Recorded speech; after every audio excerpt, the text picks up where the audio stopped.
കാലത്ത് ഞാൻ എണീച്ച് ചായയൊക്കെ കുടിച്ചുകൊണ്ടിരിക്കുമ്പോഴാണ് ദിവ്യ 100 രൂപ എടുത്തിട്ട് പച്ചക്കറിയോ അല്ലെങ്കിൽ മീനോ വാങ്ങിയിട്ട് വരും, കാലത്ത് കറി വയ്ക്കാനൊന്നും ഇല്ല എന്ന് പറഞ്ഞു. അങ്ങനെ കടയിലേക്ക് ഇറങ്ങിയ 9 മണിയായിട്ടുള്ളൂ, ഒടുക്കത്തെ വെയിലാണ്. അപ്പോൾ ഞാനിവിടെ ഒരു സംഭാര സോഡ കുടിക്കാൻ വേണ്ടിയിട്ട് ഇവിടെ വന്നതാണ്. സംഭാര സോഡയൊക്കെ കുടിച്ചു, അടിപൊളി ടേസ്റ്റ് ആയിരുന്നു. ഈ വെയിലിന് ഏറ്റവും അടിപൊളി സാധനം. വീട്ടിലൂടെ ടൗണിലേക്ക് പോകുമ്പോഴാണ് എനിക്ക് ഈ കാഴ്ച കണ്ടത്. പ്രായം എത്രയാണെങ്കിലും കുഴപ്പമില്ല, ഏത് തൊഴിൽ ചെയ്യാനും മനോധൈര്യം ഉണ്ടെങ്കിൽ ചെയ്യാമെന്നുള്ളത് ഈ ചേട്ടന്മാർ നമ്മൾക്ക് തെളിയിച്ചു തന്നു. ഏകദേശം ഒരു 60 വയസ്സിന് മേലെയുള്ള ആളുകളാണ് ഇത്രയും നല്ലൊരു അടിപൊളി മതിൽ ഇവിടെ കെട്ടി പൂർത്തിയാക്കിയിരിക്കുന്നത്. കണ്ടപ്പോൾ എനിക്ക് അത്ഭുതം തോന്നി.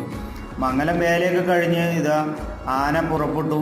ആന ഇതാ വന്നുകൊണ്ടിരിക്കുന്നു, ലോറി കയറാൻ വേണ്ടിയിട്ട് ആന വന്നുകൊണ്ടിരിക്കുകയാണ്.